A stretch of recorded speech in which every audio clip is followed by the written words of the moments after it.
Overgrown weeds, empty bottles, and discarded bags littered property around a Detroit Family Dollar. BridgeDetroit, one Detroit's content partner, found this type of blight has impacted dollar stores across the city. Jena Brooker has the story. I found more than 2,400 blight tickets in a 3-year period, going back to 2020, just to Family Dollar and Dollar Tree, which are owned by the same company. One of the things that your article highlights is the fact that there was a recent settlement with the city of Detroit. Tell me a little bit about that. Sure. So in response to all of these blight tickets that Family Dollar and Dollar Tree have accrued over the last few years, the city negotiated a settlement with them. They accrued more than $740,000 in unpaid fines to date. The city settled with them for $150,000. And once they pay that and a small fine for their unpaid inspection fees, they will receive a blight clearance for all of their properties in the city. What was the reaction from city officials with this settlement? So the city's law department and the buildings safety, engineering, and environmental department negotiated this settlement with Dollar Tree and Family Dollar.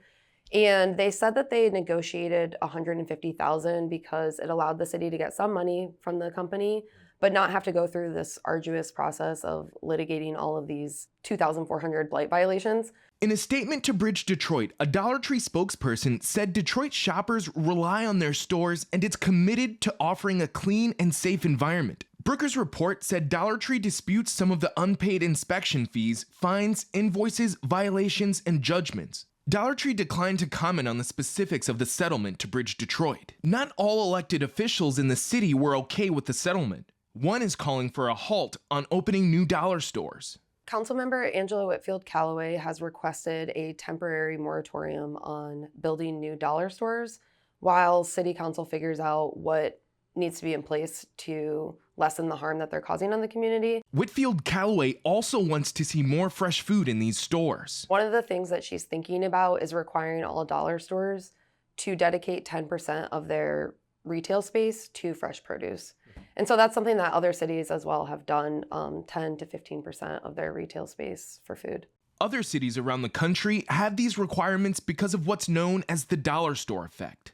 Nationally, dollar stores have been linked to increased crime, blight, and worsened food access. So there's research that when a dollar store goes into a neighborhood, there's a decline in independently owned grocery stores nearby. And then there's also research that specifically low-income people, which we know there are a lot of in Detroit, spend less on fresh produce when there's a dollar store nearby. If there's one dollar store nearby, low-income people will spend 14% less on fresh produce. And if there's 3 dollar stores, that number goes up to 30% less. So no one actually knows the exact number of dollar stores in Detroit. The 3 biggest chains, Dollar Tree, Family Dollar, and Dollar General, own approximately 80. And then there's all these other independently owned ones. While dollar stores help fill gaps left by traditional grocery stores, they're not a replacement. They do provide access to some foods like packaged foods, canned goods. But there is evidence that it's actually more expensive in the long run to shop at a dollar store than Walmart or, Meijer. Dollar General has approximately 20 stores in the city of Detroit. Just 4 of those carry fresh produce. And Dollar Tree and Family Dollar declined to comment on how many of their stores stock fresh produce and if they're willing in the future to stock more. Moving forward, Brooker says there are things to watch. I think we need to see if the dollar stores are going to uphold the agreement that they signed with the city and take care of their blight. I think we need to start having more conversations about how we can support more grocery stores to set up in the city. The majority of people do find dollar stores helpful to the community. They just wish that they stocked more fresh produce. A question that kept coming up in reporting this is we don't have a lot of grocery stores. There are more dollar stores in Detroit than grocery stores. How do we get more grocery stores here? What can the city do to support those people? Watch One Detroit, Thursday at 7:30 p.m. You can find more at onedetroitpbs.org or subscribe to our social media channels and sign up for our One Detroit newsletter.